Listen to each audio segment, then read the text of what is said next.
تدبر قرآن امین احسن اصلاحی سورہ انبیاء آیات 16 تا 29۔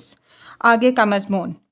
آگے اسی بات کی دلیل بیان ہوئی ہے جو اوپر مذکور ہوئی کہ اس دنیا میں قوموں کا جو محاسبہ ہوتا ہے اور آگے قیامت میں جو ہوگا، اس کی وجہ یہ ہے کہ اس کو خدا نے محض اپنا جی بہلانے کے لیے اس طرح کا کوئی تھیٹر نہیں بنایا جس طرح کے تھیٹر دنیا کے بادشاہ اپنا جی بہلانے کے لیے بناتے ہیں، بلکہ یہ اس نے اپنے فضل و رحمت اور حق و عدل کے ظہور کے لیے بنائی ہے۔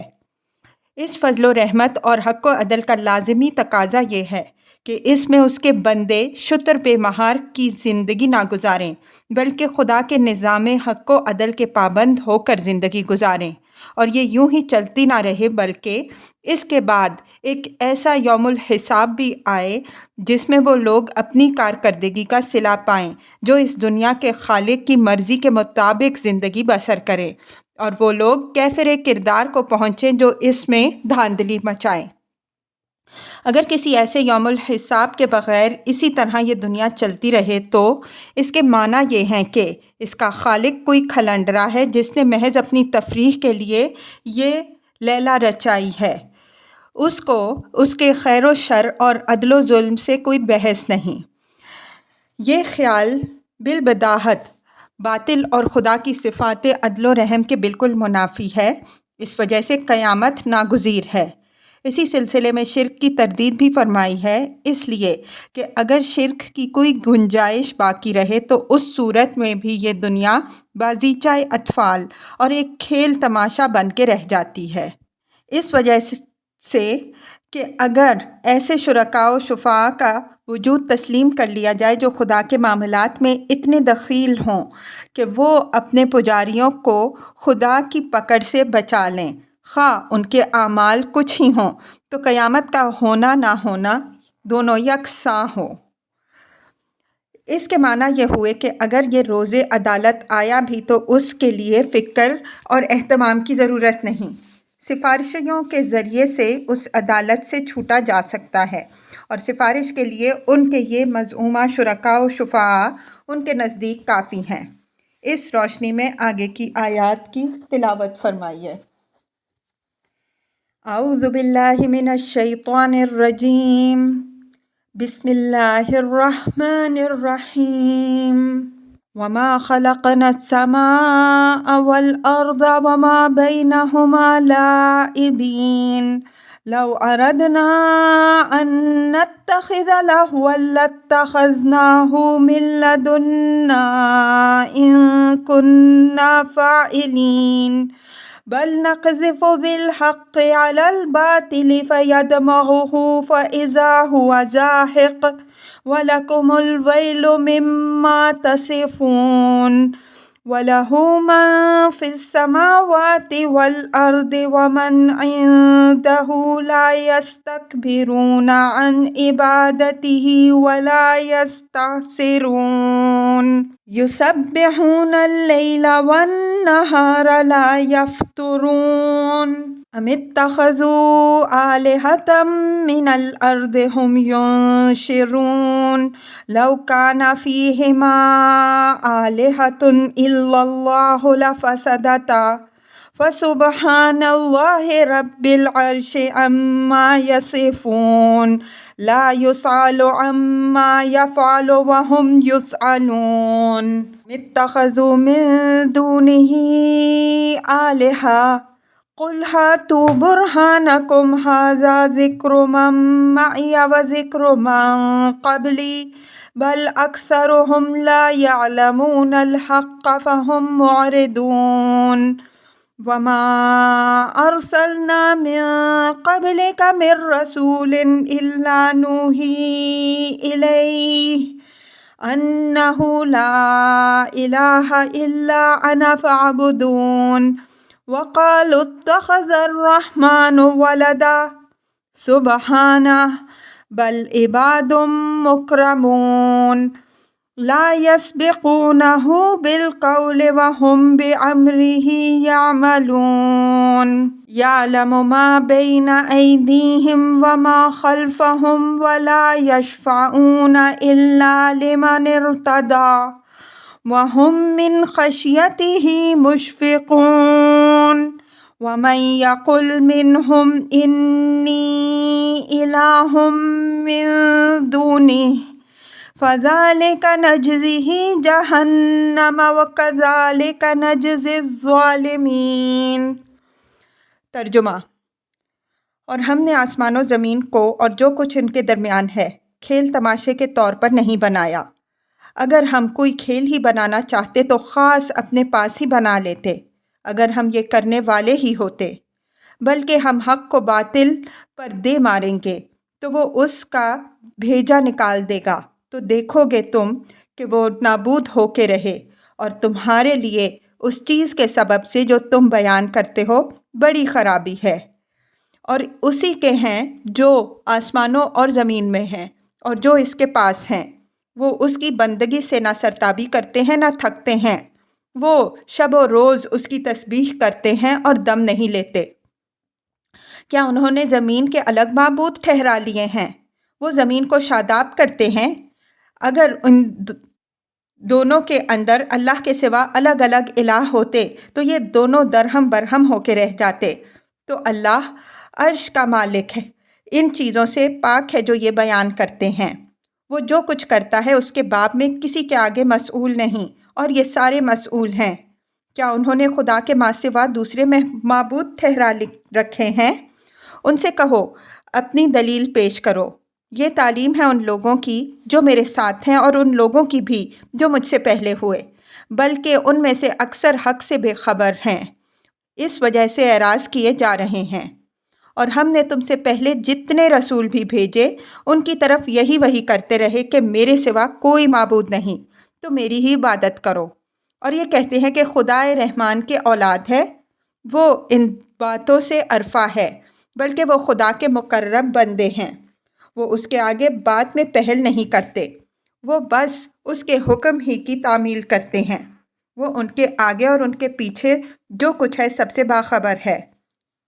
اور وہ شفاعت نہیں کریں گے مگر صرف اس کے لیے جس کے لیے اللہ پسند فرمائے، اور وہ اس کی خشیت سے لرزاں رہتے ہیں۔ اور ان میں سے جو بھی مدعی بنے گا کہ اس کے سوا میں الہ ہوں تو ہم اس کو جہنم کی سزا دیں گے، ہم ظالموں کو اسی طرح سزا دیں گے۔ الفاظ کی تحقیق اور آیات کی وضاحت۔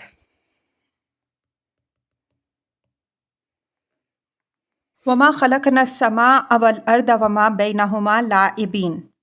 اوپر جو بات جزا و سزا کے لازمی ہونے سے متعلق فرمائی گئی ہے، یہ اس کی دلیل بیان ہوئی ہے کہ اگر اس دنیا کے پیچھے کوئی روز جزا و سزا نہیں ہے، یہ یوں ہی چلتی آئی ہے اور یوں ہی ہمیشہ چلتی رہے گی۔ کوئی نیکی کرے گا یا بدی، ظلم کرے گا یا انصاف، اس کے خالق کو اس کے خیر و شر سے کوئی بحث نہیں ہے۔ تو اس کے معنی یہ ہوئے کہ اس نے یہ محض اپنا جی بہلانے کے لیے ایک کھیل تماشا بنایا ہے، جب تک وہ چاہے گا اس سے جی بہلائے گا، اور جب اکتا جائے گا اس کی بساط لپیٹ کر رکھ دے گا اور اپنی دلچسپی اور اوقات گزاری کے لیے کوئی نیا کھیل ایجاد کرے گا۔ فرمایا کہ ہم نے اس آسمان و زمین اور اس کے مابین کی چیزوں کو اس طرح کے کسی کھیل کے طور پر نہیں بنایا ہے۔ یہ کارخانہ کائنات اپنے وجود سے شاہد ہے کہ یہ ایک عادل و حکیم اور رحمان و رحیم کا بنایا ہوا کارخانہ ہے۔ نہ یہ کسی کھلنڈرے کا کھیل ہے، نہ یہ دیوتاؤں کی رزمگاہ ہے، اور نہ یہ کسی بھگوان کی لیلا ہے، بلکہ اس پرحکمت کارخانے کی ایک ایک چیز شاہد ہے کہ اس کے خالق نے اس کو ایک عظیم مقصد و غایت کے ساتھ پیدا کیا ہے، اور اس کے عدل اور حکمت کا یہ بدیہی تقاضا ہے کہ ایک ایسا دن آئے جس میں اس کا مقصد ظہور میں آئے۔ لو اردنا ان نتخذ لہوا لاتخذناہ من لدنا ان کنا فاعلین۔ فرمایا کہ اول تو اس قسم کا کھیل اور کار عبث ہماری شان اور ہماری اعلیٰ صفات کے منافی ہے، لیکن بالفرض ہم ایسا کرنے والے ہی ہوتے تو اپنے ہی پاس سے اس کا سر و سامان مہیا کر لیتے، اس میں اپنے بندوں اور بندیوں اور اپنی دوسری مخلوقات کو کیوں گھسیٹتے؟ ہم اس کتاب میں روم کے قدیم سلاطین کے متعلق کہیں ذکر کر آئے ہیں کہ وہ اپنے تھیٹروں میں بھوکے شیروں اور اپنے مظلوم غلاموں کی چیڑ پھاڑ کا تماشا دیکھتے تھے۔ الیاذ باللہ، یہی رائے اس کائنات کے خالق کے متعلق قائم کرنی پڑے گی اگر وہ اپنی تمام مخلوقات کو اس ابتلا میں ڈال کر ان کا تماشا دیکھ رہا ہے۔ ظاہر ہے کہ اس دنیا میں ظالم بھی ہیں اور مظلوم بھی، سرکش و باغی بھی ہیں اور وفادار و تابع دار بھی، ناشکرے اور نابکار بھی ہیں اور حق شناس اور شکر گزار بھی۔ ایسی حالت میں اگر اس دنیا کے لیے کوئی روز عدل نہیں ہے تو پھر یہ روم کے سلاطین کے ایک تھیٹر کے مانند ہے۔ اس آیت میں اسی بیہودہ خیال کی تردید کی گئی ہے کہ اپنی مخلوقات کے ساتھ خدا کا جو تعلق ہے وہ اس بات کو واجب کرتا ہے کہ وہ ایک ایسا دن لائے گا جس میں حق و باطل کا فیصلہ ہو، حق سربلند ہو اور باطل نابود۔ اگر ایسا نہ ہو تو یہ دنیا ایک کھیل بن کے رہ جاتی ہے اور یہ چیز خدا کی صفات کے منافی ہے۔ لَاتَّخَذْنَاهُ مِن لَّدُنَّا کہ چند لفظوں کے اندر جس حقیقت کی طرف اشارہ فرمایا گیا ہے وہ یہ ہے کہ اگر ہم کوئی کھیل تماشا بنانا ہی چاہتے تو ہم اس کا سر و سامان اپنے پاس ہی سے کر لیتے۔ اس کے لیے آدم علیہ السلام اور ابلیس، حق و باطل، ہدایت و ضلالت، عدل و ظلم، خیر و شر اور ظلم و مظلومی کی یہ رزمگاہ قائم کرنے کی ضرورت نہیں تھی۔ یہ بات خدا کے عدل و رحم کے بالکل منافی ہے کہ وہ ایک رزمگاہ میں اپنے بندوں اور بندیوں کو اتار دے اور خود ایک تماشائی بن کر صرف اس کا تماشا دیکھے، نہ ان لوگوں کو انعام دے جو اس جہاد میں کامیاب و سرخرو ہوں، اور نہ ان لوگوں کو سزا دے جو اپنی ساری زندگی باطل کی پرستش اور اس کی حمایت میں گزار دیں۔ ان کنّا فاعلین میں خدا کی نسبت اسی باطل تصور کی تردید ہے۔ یہ امر ملحوظ رہے کہ اسی باطل تصور کی بنا پر دنیا کی مشرک قوموں نے اس کائنات کو اپنے دیوتاؤں کی ایک تماشا گاہ قرار دیا اور ہندو فلسفیوں نے اس کو بھگوان کی لیلا سے تعبیر کیا۔ اس کے ہاں چونکہ قیامت کا ایک واضح تصور نہیں تھا، اس وجہ سے انہوں نے خیال کیا کہ جس طرح دنیا کے بادشاہ اپنی تفریح کے لیے تھیٹر بناتے ہیں، اسی طرح ان کے غیبی دیوتاؤں نے بھی یہ دنیا بنائی ہے اور وہ اس میں کسی کو ظلم اور کسی کو مظلوم، کسی کو قاتل اور کسی کو مقتول بنا کر اس کا تماشا دیکھتے اور اپنا جی بہلاتے ہیں۔ ہمارے اس زمانے کے منکرین و ملاحدہ اگرچہ زبان سے تو یہ بات نہیں کہتے کہ یہ کہنے میں نہایت بھونڈی ہے، لیکن جب وہ قیامت اور ایک روز عدل و انصاف کو نہیں مانتے تو ان کے دل کے اندر بھی اصلاً یہی تصور باطل گھسا ہوا ہے۔ اس لیے کہ انکار قیامت کے معنی دوسرے لفظوں میں یہی ہے کہ یہ دنیا ایک بازیچۂ اطفال ہے۔ قیامت کو مانے بغیر اس کی کائنات کی کوئی ایسی توجیہ ممکن نہیں ہے جو اس کو حق و عدل پر مبنی قرار دے سکے۔ ان دونوں میں اسی طرح کی نسبت ہے جس طرح کی نسبت زوجین میں ہوتی ہے۔ اگر جوڑے کے ایک فرد کو اس کے دوسرے جزو سے الگ فرض کر کے اس کی توجیہ کرنا اور اس کے داعیات و مقتضیات کی حکمت معلوم کرنا چاہیں تو یہ ممکن نہیں ہے۔ بل نقذف بالحق علی الباطل فیدمغہ فاذا ہوا زاہق ولکم الویل مما تصفون۔ دمعہ کے معنی کسی کو اس طرح مارنے اور زخمی کرنے کے ہیں کہ وہ اس کا بھیجا نکال دے۔ فرمایا کہ تم جو اس دنیا کو ایک کھیل تماشا سمجھے بیٹھے ہو، یہ خیال بالکل باطل ہے۔ اس میں ہم نے حق کے ساتھ باطل کو جو مہلت دے رکھی ہے تو اس وجہ سے نہیں کہ ہمارے نزدیک حق و باطل دونوں یکساں ہیں، بلکہ یہ محض تمہارے امتحان کے لیے ہے کہ دیکھیں کون حق کی راہ اختیار کرتا ہے اور کون باطل کا پرستار بنتا ہے۔ بالآخر ایک دن آئے گا جب تم دیکھو گے کہ ہم حق کا ہتھوڑا باطل کے سر پر اس طرح ماریں گے کہ وہ باطل کا بھیجا نکال کر رکھ دے، اور جس طرح تم دیکھتے ہو کہ دماغ پر ضرب کاری آدمی کو آنن فانن ختم کر دیتی ہے، اسی طرح یہ ضرب کاری باطل کو چشم زدن میں نابود کر دے گی۔ وَلَكُمُ الْوَيْلُ مِمَّا تَصِفُونَ، یعنی اس وقت تمہاری اس بکواس کے سبب سے جو تم کر رہے ہو تمہارے لیے صرف تباہی اور ہلاکی ہی ہوگی۔ مما تصفون سے ہمارے نزدیک مراد ان کا دنیا سے متعلق یہ تصور ہے کہ یہ محض ایک کھیل تماشا ہے اور ان کے شرک و شفاعت کا وہ عقیدہ بھی ہے جس کے سبب سے وہ آخرت سے بالکل ناچنت ہو کر یہ سمجھے بیٹھے ہیں کہ بالفرض آخرت سے سابقہ پیش ہی آیا تو ان کے شرکاء و شفعاء ان کو ہر خطرے سے بچا لیں گے۔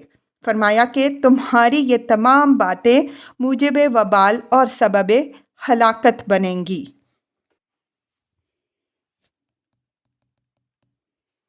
وَلَهُ مَن فِي السَّمَاوَاتِ وَالْأَرْضِ وَمَنْ عِندَهُ لَا يَسْتَكْبِرُونَ عَنْ عِبَادَتِهِ وَلَا يَسْتَحْسِرُونَ يُسَبِّحُونَ اللَّيْلَ وَالنَّهَارَ لَا يُفْتَرُونَ۔ اوپر کی آیات میں جزا و سزا کے واجب ہونے پر صفات الہی سے استدلال تھا۔ اب یہ توحید کا بیان آ رہا ہے تاکہ یہ حقیقت واضح کر دی جائے کہ اگر کسی نے یہ گمان کر رکھا ہے کہ وہ اپنے شرکاء و شفعاء کی سفارش سے خدا کی پکڑ اور جزا و سزا سے بچ جائے گا تو یہ محض اس کا وہم ہے جس کی کوئی حقیقت نہیں۔ فرمایا کہ آسمانوں اور زمین میں جو بھی ہیں سب خدا ہی کی مخلوق اور اسی کے مملوک ہے، کسی کو خدا کے ہاں کوئی اختیار و اقتدار حاصل نہیں ہے۔ وَمَنْ عِنْدَهُ لَا يَسْتَكْبِرُونَ عَنْ عِبَادَتِهِ وَلَا يَسْتَحْسِرُونَ۔ من عِنْدَهُ سے مراد خدا کے مقرب ملائکہ ہیں۔ فرمایا کہ وہ بھی اسی زمرے میں داخل ہیں۔ باہمہ قرب و شرف ان کا حال یہ ہے کہ نہ وہ اس کی عبادت سے کبھی سرتابی کرتے ہیں نہ کبھی اس سے تھکتے ہیں۔ یہ مشرکین کے اس وہم کی تردید ہے کہ وہ فرشتوں کو خدا کی بیٹیاں فرض کر کے ان کی عبادت کرتے ہیں۔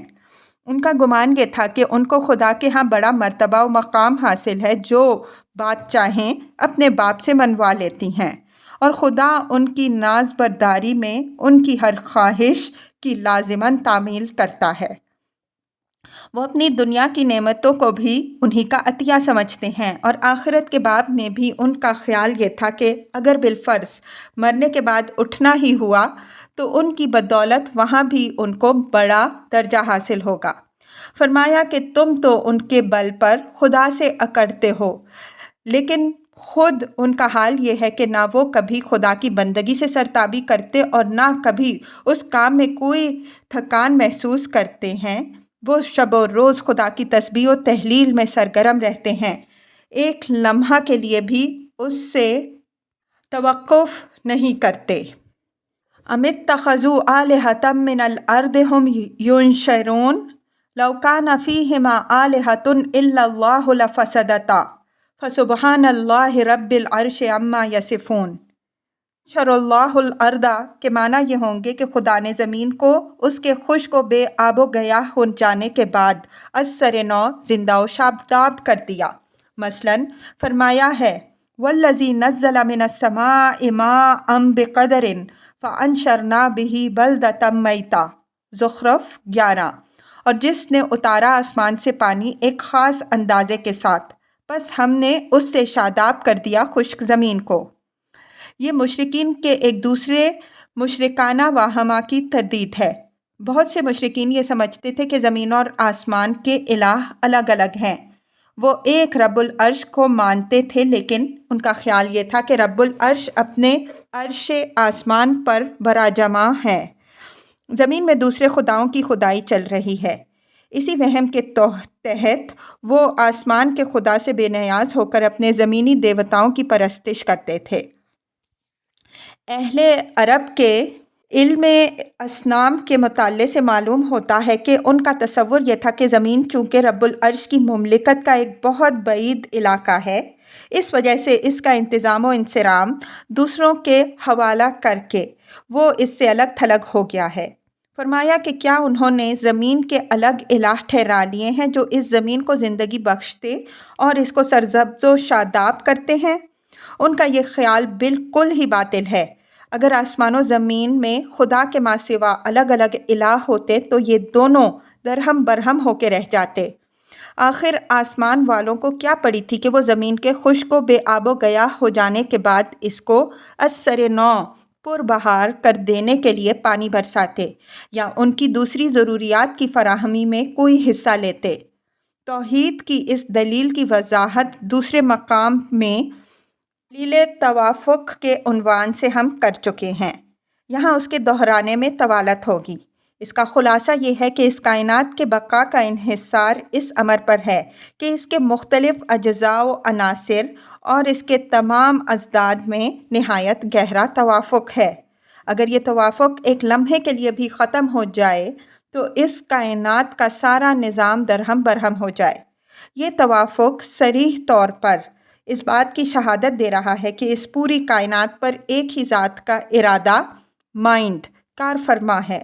اگر اس میں بہت سے ارادے کار فرما ہوتے تو آسمان و زمین کا باقی رہنا ناممکن تھا۔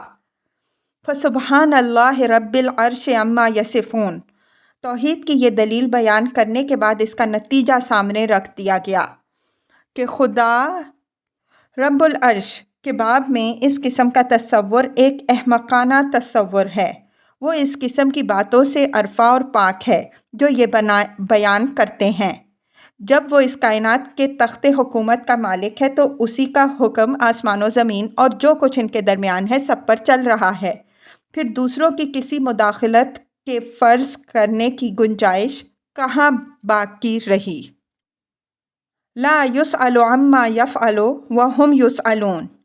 یہ اللہ تعالیٰ نے اپنی شان واضح فرمائی کہ وہ کسی کے آگے مسئول اور جواب دہ نہیں۔ باقی سب، خواہ فرشتے ہوں یا جن و انس، اس کے آگے جواب دہ ہیں۔ کسی کی مجال نہیں کہ اس کے حکم سے سرتابی کر سکے، اور اگر کسی نے اس کی جرأت کی تو اس کو اللہ کے حضور میں جواب دہی کرنی پڑے گی اور وہ اس جسارت کی سزا بھگتے گا۔ یہ مشرکین کے اس واہمہ کی تردید ہے کہ وہ اس کائنات کے نظم و نسق میں اپنے معبودوں کو دخیل سمجھ کر ان سے یہ توقع رکھتے ہیں کہ وہ خدا کے جس ارادے کو چاہیں بدلوا سکیں اور جو چاہیں اپنی مرضی سے کر سکتے ہیں، اور وہ خدا کی باز پرس سے بالا تر ہیں۔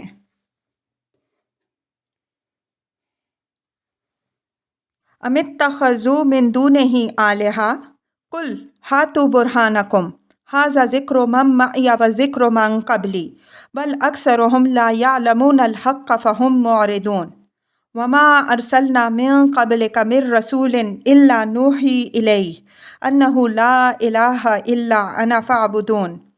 یہ توحید کے اثبات اور شرک کی تردید میں تاریخ کی شہادت کا حوالہ ہے۔ اوپر کی مذکورہ دلیل توافق سے یہ ایک الگ اور مستقل دلیل ہے۔ اس وجہ سے سوال ام اتخذوا من دونہ آلہۃ کو پھر دہرایا گیا ہے۔ فرمایا کہ اگر یہ خدا کے سوا دوسرے معبودوں کو بھی مانتے ہیں تو ان سے کہو کہ یہ ان کے حق میں کوئی دلیل لائیں۔ شرک کے حامیوں سے دلیل کا یہ مطالبہ اس بنیاد پر ہے کہ جہاں تک خدا کا تعلق ہے وہ تو اخلاقی چیز نہیں ہے، اس کو تو یہ بھی مانتے ہیں، اس وجہ سے وہ ایک مسلم حقیقت ہے۔ رہا یہ دعویٰ کہ اس کے سوا کچھ اور بھی معبود ہیں تو یہ محتاج دلیل ہے، اور اس کو ثابت کرنے کی ذمہ داری اس دعوے کے مدعیوں پر عائد ہوتی ہے۔ اس کے حق میں اگر ان کے پاس کوئی دلیل ہے تو اس کو پیش کریں۔ ھذا ذکر من معی و ذکر من قبلی۔ ھذا یعنی یہ قرآن اپنے اندر وہ تعلیم بھی رکھتا ہے جو مجھ کو اور میرے ساتھ والوں یعنی میری امت کو دی گئی ہے، اور اس میں وہ تعلیم بھی ہے جو مجھ سے پہلے انبیاء علیہم السلام پر نازل ہوئی۔ سب نے اسی توحید کی تعلیم دی، کسی نے بھی شرک کی تعلیم نہیں دی۔ اگر تمہارے پاس اس کے خلاف کوئی شہادت موجود ہے تو اس کو لاؤ۔ بل اکثرهم لا یعلمون الحق فهم معرضون۔ یعنی یہ بات نہیں ہے کہ ان کے پاس کوئی دلیل ہے جس کی بنا پر یہ توحید کی مخالفت اور شرک کی حمایت میں آستین چڑھائے ہوئے ہے، بلکہ صرف حق سے بے خبری اور جہالت ہے جو اس سارے اعراض و انکار کا سبب ہے۔ یہ حضرت صلی اللہ علیہ وسلم اور آپ صلی اللہ علیہ وسلم کے ساتھیوں کو تسلی دی گئی ہے کہ اس ہنگامہ مخالفت سے تم آزردہ خاطر نہ ہو۔ جب مخالفت کی بنیاد دلیل و حجت پر نہیں ہے بلکہ تمام تر بے خبری اور جہالت پر ہے تو اس مرض کا کیا علاج؟ وما ارسلنا من قبلک من رسول الا نوحی الیہ انہ لا الہ الا انا فاعبدون۔ یہ اوپر والے ٹکڑے ذکر من قبلی کی وضاحت ہے، اور نوحی سے پہلے فعل ناقص محذوف ہے، یعنی ہم نے تم سے پہلے جتنے بھی رسول بھیجے سب کو یہی وحی کی کہ میرے سوا کوئی معبود نہیں ہے تو میری ہی عبادت کیجیے۔ یہ امر واضح رہے کہ سابق انبیاء علیہم السلام کے جو صحیفے موجود ہیں ان میں اگرچہ بے شمار تحریفیں ہو چکی ہیں، لیکن توحید کی تعلیم آج بھی ان میں محفوظ ہے۔ ان کے حاملوں نے اگر شرک اختیار کیا ہے تو اپنے فاسد علم کلام کے سہارے پر اختیار کیا ہے، نہ کہ ان صحیفوں کی تعلیم کی بنا پر۔ جس طرح قرآن کی نہایت واضح تعلیم توحید کے باوجود اس امت میں شرک کی بہت سی قسمیں گھس آئی ہیں، اسی طرح ان امتوں نے اپنے صحیفوں کی تعلیم کے بالکل برخلاف شرک کی لعنت اختیار کی اور پھر اس کے حق میں خارج سے دلیلیں فراہم کرنے کی کوششیں کیں۔ تورات، انجیل، زبور وغیرہ کی تعلیمات کا حوالہ پچھلی صورتوں میں ہم دے چکے ہیں۔ تورات میں حضرت ابراہیم علیہ السلام کی تعلیم بھی موجود ہے، وہ بھی سر تاسر توحید ہے۔ الغرض، حضرات انبیاء علیہم السلام کی تعلیم و دعوت کا جو ریکارڈ موجود ہے وہ قرآن کے اس دعوے کی تصدیق کرتا ہے کہ اللہ کے ہر رسول نے توحید ہی کی تعلیم دی ہے، شرک کی تعلیم کسی نے بھی نہیں دی۔ اس کے خلاف جو دعویٰ کرتا ہے وہ انبیاء علیہم السلام کی تاریخ اور ان کی دعوت سے بالکل بے خبر ہے۔ وَقَالُوا اتَّخَذَ الرَّحْمَنُ وَلَدًا سُبْحَانَهُ بَلْ عِبَادٌ مُّكْرَمُونَ لَا يَسْبِقُونَهُ بِالْقَوْلِ وَهُمْ بِأَمْرِهِ يَعْمَلُونَ۔ یہ مشرکین کے باطل عقیدہ شفاعت کی تردید ہے کہ وہ خدا کے فرشتوں کو خدا کی بیٹیاں بنائے بیٹھے ہیں اور اس خبث میں مبتلا ہیں کہ اس دنیا میں جو رزق و فضل ان کو ملتا ہے انہی کی عنایت سے ملتا ہے، اور اگر آخرت ہوئی تو انہی کی سفارش سے وہاں بھی یہ نہایت اعلیٰ مراتب حاصل کر لیں گے۔ اس عقیدہ باطل کی تردید یہاں، جیسا کہ ہم نے اوپر اشارہ کیا، اس پہلو سے فرمائی گئی ہے کہ اگر اللہ تعالیٰ کے ہاں اس قسم کی سفارش کی کوئی گنجائش مان لی جائے تو آخرت کا ہونا نہ ہونا دونوں یکساں ہوا، اس لیے کہ جب خدا کی عدالت میں رشوت یا سفارش سے حق کو باطل اور باطل کو حق بنایا جا سکتا ہے تو یہ دنیا ایک اندھیر نگری بن کر رہ جاتی ہے، پھر یہ کارخانہ مبنی بر حق و عدل کہاں رہا، اور اس کے خالق کو عادل اور حکیم کون مانے گا؟ فرمایا کہ ان لوگوں کا یہ خیال بالکل باطل ہے۔ اللہ جل شانہ بیٹیوں، بیٹوں اور بیوی بچوں کی نسبت سے پاک و عرفہ ہے۔ اس قسم کی نسبتیں اس کی شان الوہیت کے بالکل منافی ہیں۔ فرشتے خدا کی بیٹیاں نہیں ہیں جیسا کہ یہ بے وقوف لوگ سمجھتے ہیں، بلکہ وہ اس کے باعزت بندے ہیں۔ ان کو خدا کے قرب کا مقام حاصل ہے، لیکن یہ قرب ان کو اس لیے حاصل ہے کہ وہ شر سے بالکل پاک اور خدا کی بندگی اور وفاداری میں کامل رہیں، نہ اس لیے کہ وہ خدا سے جو چاہیں منوا لیتے ہیں۔ لا يسبقونہ بالقول وہم بامرہ یؤمنون، یعنی زور و اثر یا ناز و تدلل سے کوئی بات منوا لینا تو درکنار وہ خدا کے آگے بات کرنے میں پہل بھی نہیں کرتے۔ جب ان کو اذن ہوتا ہے تب وہ زبان کھولتے ہیں اور جو بات ان سے پوچھی جاتی ہے حدود کے اندر اس کا جواب دیتے ہیں، اور ان کی یہ حیثیت بھی نہیں کہ بطور خود کسی کام کے لیے اقدام کر سکیں، وہ بس اس کے حکم کی تعمیل کرتے ہیں جو خدا کی طرف سے ان کو دیا جاتا ہے۔ تو جن کی حیثیت خدا کے آگے یہ ہے، ان سے یہ آس لگا بیٹھنا کہ وہ اپنے زور و اثر سے جس کو چاہیں گے خدا کی پکڑ سے چھڑا لیں گے، یا جس درجے اور مراتب پر اس کو چاہیں گے سرفراز کریں گے، محض ایک احمقانہ آرزو ہے۔ یعلم ما بین ایدیہم وما خلفہم ولا یشفعون الا لمن ارتضی وہم من خشیتہ مشفقون۔ یعلم ما بین ایدیہم وما خلفہم، یعنی ان کے آگے پیچھے اور حاضر و مستقبل میں جو کچھ ہے خدا ان ساری باتوں سے خود اچھی طرح واقف ہے، اس وجہ سے نہ تو وہ کسی کے باب میں خدا کے علم میں کوئی اضافہ کر سکتے ہیں اور نہ کسی کی بات کو کچھ گھٹا یا بڑھا سکتے ہیں۔ ولا یشفعون الا لمن ارتضی، پھر یہ بات بھی ہے کہ وہ کسی کے بارے میں سفارش کے لیے خود سبقت نہیں کریں گے، بلکہ جن کے لیے خدا پسند فرمائے گا صرف انہی کے لیے سفارش کریں گے۔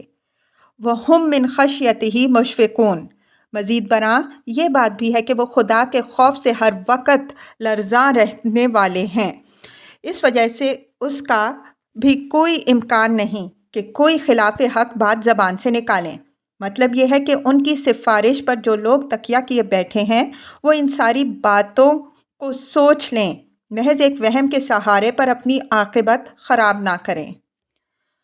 وَمَن يَقُلْ مِنْهُمْ إِنِّي إِلَٰهٌ مِّن دُونِهِ فَذَٰلِكَ نَجْزِهِ جَهَنَّمَ كَذَٰلِكَ نَجْزِي الظَّالِمِينَ، یعنی تم نے تو ان کو یہ درجہ دے رکھا ہے کہ گویا خدا ان کے ہاتھ میں ایک کھلونا ہے، وہ اس کو جس طرح چاہیں کھیل سکتے ہیں، لیکن اصل حقیقت یہ ہے، اس کو اچھی طرح کان کھول کر سن لو کہ اگر ان میں سے بھی کوئی کہیں کہ خدا کے سوا وہ بھی ایک الہ ہے تو ہم اس کو جہنم میں جھونک دیں گے۔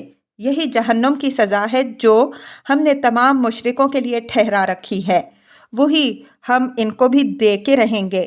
یاد ہوگا کہ بعینیہ یہی بات اللہ تعالیٰ نے عیسائیوں کو خطاب کر کے حضرت مسیح علیہ السلام اور ان کی والدہ ماجدہ کے باب میں بھی فرمائی ہے۔